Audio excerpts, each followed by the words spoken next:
Bawang peserta sekali masukin nilainya, masih lupa. Nada Krisna.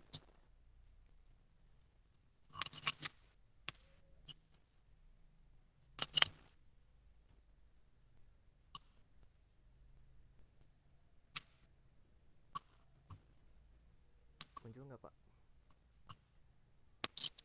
Yuk, mangga. Muncul Jay. Muncul, muncul. Ya. Assalamualaikum warahmatullahi wabarakatuh. Waalaikumsalam warahmatullahi Waalaikumsalam wabarakatuh. warahmatullahi wabarakatuh. Slide showing aja. Udah Pak, di sini udah Share screen-nya full layar Jay, ulah tab. Oh, bentar. Karena di sininya nggak muncul di bapaknya. So.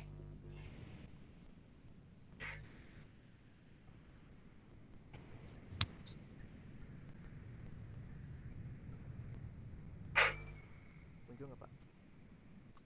Muncul Jay. Udah. Oke, mangga. Bismillahirrahmanirrahim. Assalamualaikum warahmatullahi wabarakatuh. Waalaikumsalam warahmatullahi Salam wabarakatuh. warahmatullahi wabarakatuh. Perkenalkan, nama saya Muhammad Fajar dari kelas CIDA TFRN 18. Di sini akan mempresentasikan tentang perancangan sistem informasi penjualan jaket bekas berbasis web pada toko online bank bekas. Pendahuluan, untuk latar belakang pertumbuhan bisnis jaket jual beli jaket bekas semakin meningkat dari waktu ke waktu seiring meningkatnya taraf hidup masyarakat dan kenaikan perhitungan yang sangat signifikan. Di sisi lain, kehadiran jaket murah yang semakin gencar juga tidak banyak mempengaruhi bisnis penjualan jaket bekas, karena masyarakat memiliki preferensi dan cenderung mempercayai jenis dan merek yang sudah teruji tren. Maka dari itu, kegiatan ekspansi usaha menjadi lebih fleksibel, menjangkau pasar sasaran lebih luas, media promosi lebih murah dan interaktif, optimalisasi dan transparansi biaya operasional juga, dan peluang membangun hubungan yang personal dengan konsumen. Untuk rumusan masalah di sini, yang pertama, dengan semakin ketatnya persaingan dan adanya tuntutan dari pasar, perlukah untuk membuat sistem informasi toko online? Yang kedua, perlukah melakukan proses transaksi penjualan gadget dengan cara komputerisasi? Yang ketiga, apakah dibutuhkan alat bantu untuk karyawan dalam proses transaksi penjualan barang yang dapat digunakan juga sebagai media penyimpanan data secara ringkas? Dan yang keempat, dapatkah pembuatan sistem web informasi ini dibuat menggunakan PHP untuk database-nya Excel dan desainnya Photoshop?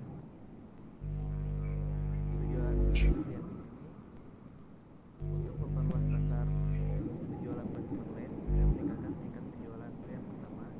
Dan yang kedua, mempermudah transaksi melalui sistem komputerisasi.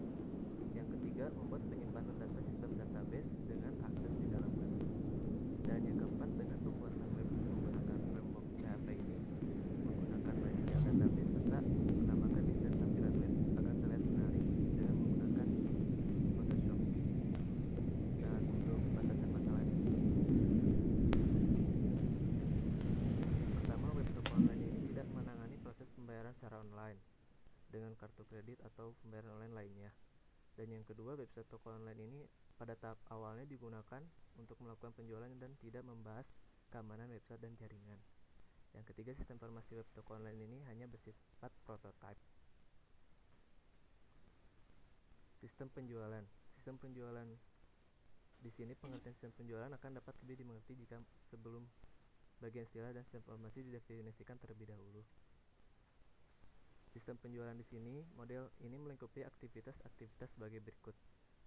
Yang pertama, ada rekayasa dan pemodelan sistem informasi. Kedua, analisis kebutuhan perangkat lunak. Ketiga, desain.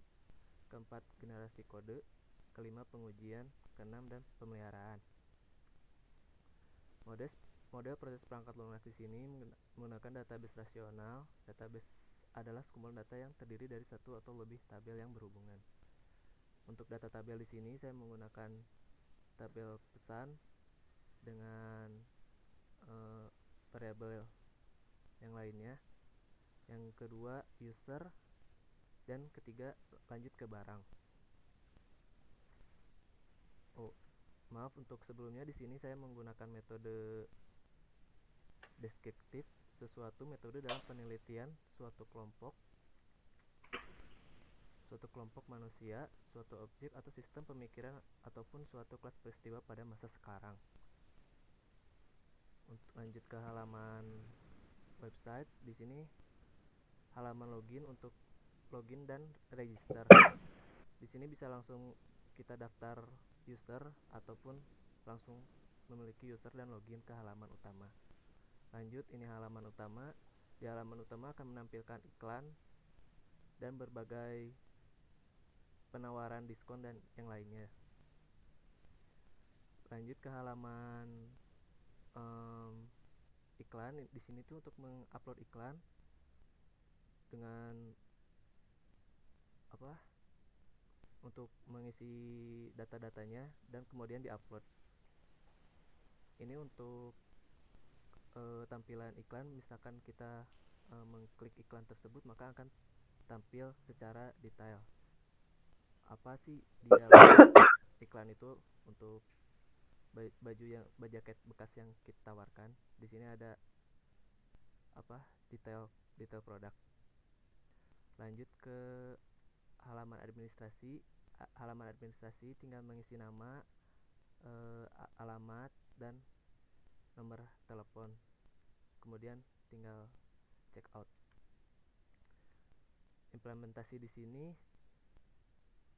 untuk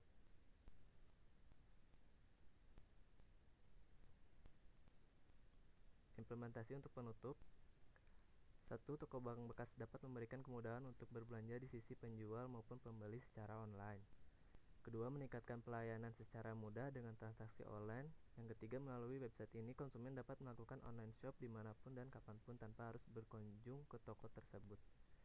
Saran dari penelitian ini, perlunya backup secara berkala untuk menghindari kehilangan data. Dan yang kedua, sistem dapat dikembangkan dengan menambah bahwa barang yang tersedia habis. Mungkin sekian dari presentasi saya. Bila ada yang mau ditanyakan dan disampaikan, boleh. Sekian. Mangga yang lain. Dendi mau Oke, nanya Bapak Pak. Bapak Dewi. Oke, sok. Jar. Untuk di apa sih, kan ini bentuknya website ya, Jar.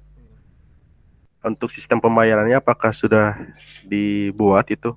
Jadi sistem pembayarnya apakah bisa lewat bank atau lewat kayak Alfamart, Indomaret gitu?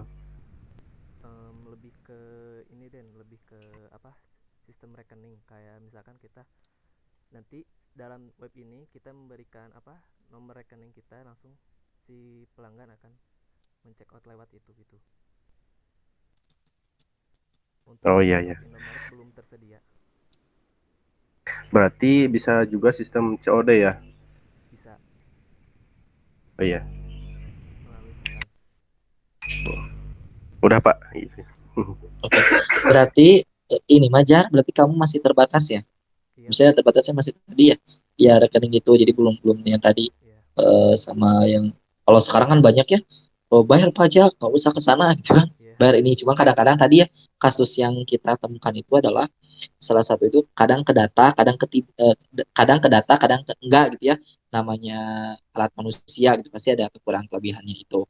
Nah terus emang sekarang juga apa namanya, uang uang kartal gitu ya nyebutnya, Iya. dana. Jadi uang bergepok-gepok nggak usah dibawa gitu, Iya. karena sekarang lebih simpel lagi gitu ya kemana-mana. Cuma kadang-kadang karena kesimpulan itu ya tadi gitu ya, tidak membuat kita lebih ini gitu ya, harus lebih apa ya, lebih efektif gitu ya penggunaannya. Nah cuman pertanyaan dari Bapak, kita harus perhatikan dulu ya, kamu sama siapa gitu ya, Mutiara atau siapa. Jadi metode itu dua ya. Nah, ada kualitatif, kuantitatif, namanya metode penelitian. Hati-hati, bukan metode yang kamu terapkan. Nah, yang kamu pakai tadi deskriptif ya? Iya. Kalau Bapak tidak salah menyimak ya? Iya, Pak. Kualitatif ya? Iya. Benar ya? Iya. Oke, coba jelaskan dulu dari dua metode itu dan berikan alasannya itu, pertanyaan. Oh iya, Pak. Kalau nggak salah, si Mutiara juga sama deh. tapi dia kuantitatifnya kalau nggak salah. Coba kenapa alasannya coba? Yang tadi itu apa Pak? Tadi jadi kan metode kamu kalau nggak salah tuh deskriptif ya Ya. atau kualitatif tuh. Nah, apa perbedaannya kualitatif sama kuantitatif? Kualitatif itu deskriptif sama aja sih. Kuantitatif itu apa? Nah, jelaskan kenapa pengambilan dengan menggunakan metode tersebut. Deskriptif itu kan Chat aja ya, oh Bapak. ya ya Pak, nanti di chat. Ah, chat aja ya. Oke, siap. Yuk, Di kita lanjutkan dulu ya. ini Mangga, tutup dulu aja. Ya, tutup dulu aja. terima Sebenarnya ada kasih. lagi yang ditanyakan yang mengganjal. Oh, Oke, chat ke Bapak lah. Ya, terima kasih untuk so. teman-teman yang udah sedia melihat presentasi saya. Bila ada kekurangan dan salah kata, mohon dimaafkan. Wabillahi taufiq wal hidayah. Wassalamualaikum warahmatullahi wabarakatuh. Waalaikumsalam Waalaikumsalam warahmatullahi wabarakatuh. warahmatullahi wabarakatuh. Oke, yuk.